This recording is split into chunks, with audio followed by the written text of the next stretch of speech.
No coração da Patagônia, um casal decide fazer uma trilha próxima à cidade de Loncopué. O que seria uma caminhada tranquila se transforma num pesadelo quando eles avistam uma criatura de outro mundo. No verão de 2006, Carla e Matias decidiram sair de Neuquén para passar uma semana em Loncopué, uma cidadezinha rodeada por montanhas e vales silenciosos. Eles buscavam sossego. Tinham passado por um ano difícil e aquela paisagem parecia o lugar ideal para recomeçar. Alugaram uma cabana simples, perto da trilha do Cerro Bandeira, um caminho conhecido por turistas e moradores. Os dias foram tranquilos, até demais. Silêncio que parecia suspenso no ar. No quarto dia, resolveram explorar uma trilha mais afastada, usada por criadores de gado. Um senhor da região os alertou. Ali, quando o céu fecha sem aviso, é melhor voltar. Eles sorriram, agradeceram, mas seguiram. Às 16 horas, o tempo estava limpo. A trilha era estreita, de pedra solta, cercada por pinheiros altos que deixavam o ambiente com cheiro de resina e madeira úmida. Carla tirava fotos. Matias filmava com o celular. Riam. Conversavam sobre como queriam viver ali. Às 17 horas e 15 minutos, segundo o registro da câmera, pararam para beber água. Nessa gravação, Carla aparece olhando para o alto, franzindo a testa. "Tá ouvindo isso?" Ela pergunta. Um som agudo, fino, como metal sendo arranhado, começa a se intensificar no vídeo. O som vem e vai. Vento nenhum. Folha nenhuma mexe. Só o som. Matias desliga o celular, mas quando tenta religar, nada. A tela fica preta. O aparelho não responde. Olham um para o outro. Silêncio. E o som volta. O barulho cessa de repente, como se tivesse sido cortado com uma lâmina. Carla sente um calafrio e diz que está enjoada. Matias tenta fazer piada, mas está visivelmente nervoso. Decidem voltar, mas ao girarem o corpo, percebem que não reconhecem o caminho. As marcas da trilha sumiram. As árvores parecem mais próximas. Os galhos mais baixos, como se o espaço tivesse se fechado ao redor deles. Carla tenta usar o GPS do celular, sem sinal. Começam a andar, em silêncio. O sol já começava a descer atrás da montanha. E aí, pela primeira vez, Carla diz que tem a sensação de que estão sendo observados. Matias concorda. Não é medo. É algo mais frio. Como se os olhos de alguém, ou algo, estivessem dentro deles. Eles andam por quase uma hora. Nenhuma trilha, nenhum som de animal, nem vento. Só o som dos próprios passos. O cenário parece o mesmo, repetido em looping. Árvore, pedra, curva. Carla começa a chorar. Matias tenta manter a calma, mas está tremendo. Até que vem algo. No alto de um pequeno aclive, entre dois troncos, uma figura parada, estática, sem rosto visível, mas corpo semelhante ao humano. Longilíneo, pele cinzenta, nenhum movimento, só ali, observando. Matias sussurra. Carla, não olha, anda. Mas ela já viu, e não consegue desviar os olhos. O ser tem olhos grandes, negros, inteiramente negros, e um rosto sem nariz. Só pele lisa entre os olhos e a boca. O ser permanece imóvel. Matias puxa Carla pelo braço e eles correm.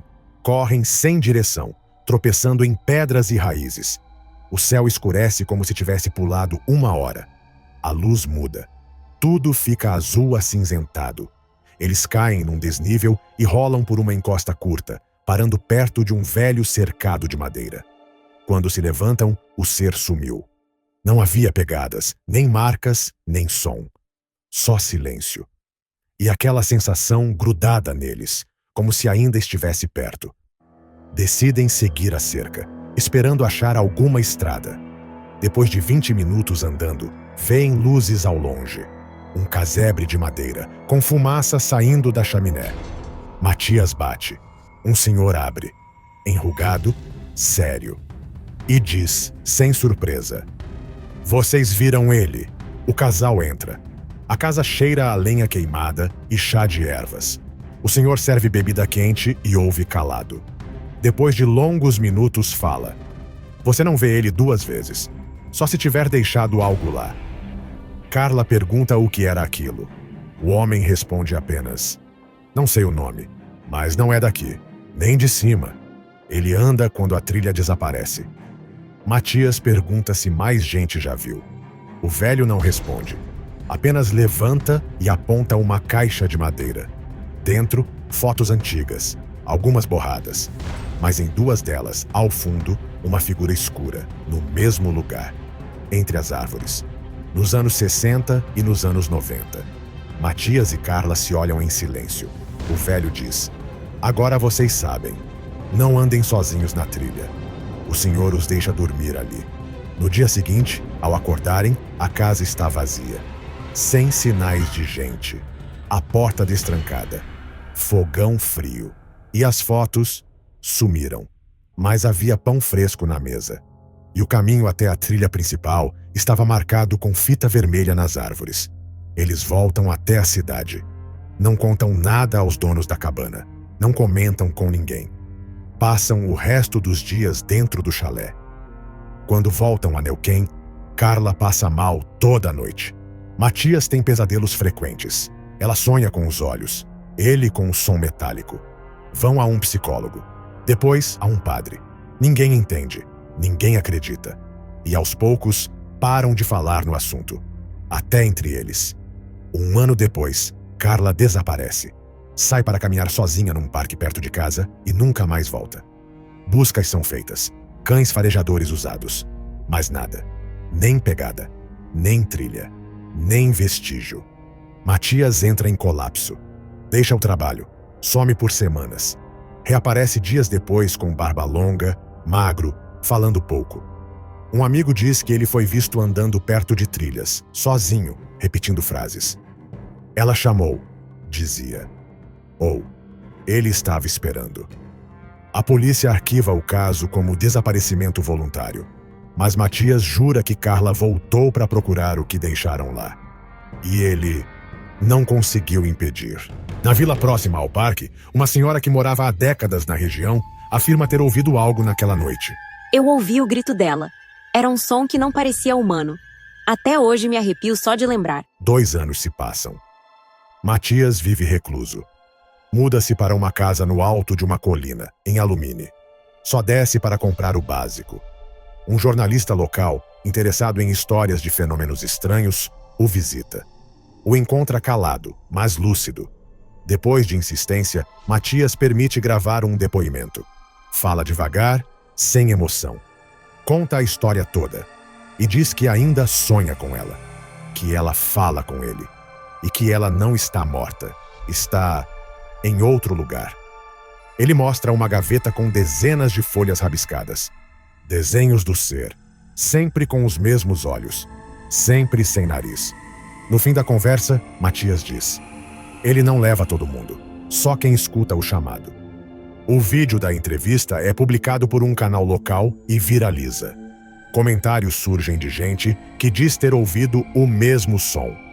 Outros juram já ter visto olhos assim na mata. Um comentário chama a atenção.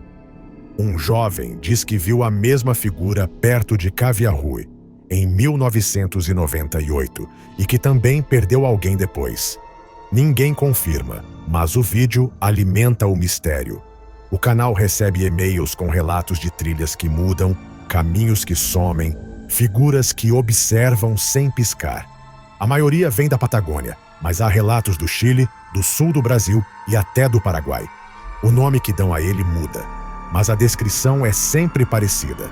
Olhos negros, sem nariz e silêncio. O jornalista decide voltar ao local da primeira aparição. Leva um cinegrafista, um guia e equipamentos. Caminham até o ponto exato indicado por Matias. Tudo parece normal. Mas ao cair da tarde, o guia para. Diz que ouviu algo. Os microfones captam um som agudo, distante. A luz da câmera falha por segundos. O ar fica pesado. Eles não veem nada. Mas quando voltam ao alojamento e conferem as imagens, uma sombra aparece entre 2 árvores. Por 3 segundos. Estática. Alta. Sem rosto claro. O jornalista tenta reencontrar Matias, mas ele desapareceu. Casa vazia, comida sobre a mesa. Nunca mais foi visto. A polícia registra como ausência voluntária. Um ex-policial local, que participou de buscas na mesma região anos antes, deu um depoimento surpreendente. Quando vi os rastros naquela trilha, eu soube que não era coisa deste mundo. Aquilo não era de gente. Os anos passam. O caso vira lenda regional. Jovens se desafiam a ir até a trilha. Alguns juram ter sentido presença. Outros dizem que é tudo invenção. Mas algo persiste. Desaparecimentos. Pequenos, espalhados. Um turista perdido aqui. Um idoso sumido ali. E um detalhe em comum. Sempre estavam perto de matas. Sempre em silêncio. Nunca há rastros. Nunca há testemunhas. Só a sensação de que a trilha levou. O vídeo original de Matias vira matéria em sites de mistério. É traduzido, replicado, debatido. E em fóruns obscuros, um nome começa a se repetir. O que observa. Pesquisadores amadores tentam traçar um padrão. Começam a mapear avistamentos. Em 80% dos casos, o ser aparece após um som metálico. Em 60%, a mudança súbita de clima. Em todos, a descrição se mantém. Olhos inteiramente negros. Rosto sem nariz. Silêncio. Outros moradores também relataram acontecimentos estranhos durante noites de desaparecimento. Naquela noite, os cachorros ficaram loucos. Latiram para o mato por horas. Depois, silêncio. Um silêncio pesado. E a sensação de que algo está errado. Algumas gravações são apagadas misteriosamente. Outras mostram apenas floresta vazia. Mas uma delas, feita em 2019 por um turista alemão, capta por um segundo a mesma figura. O frame é analisado por especialistas. Nenhuma manipulação. E a pergunta volta: quem ou o que é o ser que caminha quando a trilha desaparece? Em 2023, um documentário da TV chilena visita Loncopué. Recria o trajeto de Carla e Matias com atores e simula o som descrito por testemunhas. O efeito é perturbador. Moradores da região pedem respeito. Dizem que mexer com isso chama a atenção. Um padre local dá entrevista. Não sei o que é, mas onde há silêncio demais, algo quer ser ouvido. No encerramento do programa, um dos produtores relata um incidente. Ouviu o som metálico ao editar o episódio, mesmo fora das gravações. O áudio foi checado. O ruído não constava nos arquivos, só no momento da edição. Ele se demite dias depois e desaparece de redes sociais. Hoje, quem caminha pelas trilhas da Patagônia ouve avisos. Placas improvisadas, avisos em pousadas, sussurros entre guias. Se ouvir o som, volte. Mas nem todos voltam. Dizem que ele escolhe. Outros dizem que é uma porta. E há quem diga que o ser não leva pessoas. Leva pedaços. Da mente, da fé, da realidade. Carla nunca foi encontrada. Matias sumiu. E as fotos da casa do velho nunca mais apareceram. Mas quem conhece a história de Loncopué evita falar alto. Porque ali, dizem, o que escuta também responde. E sempre observa.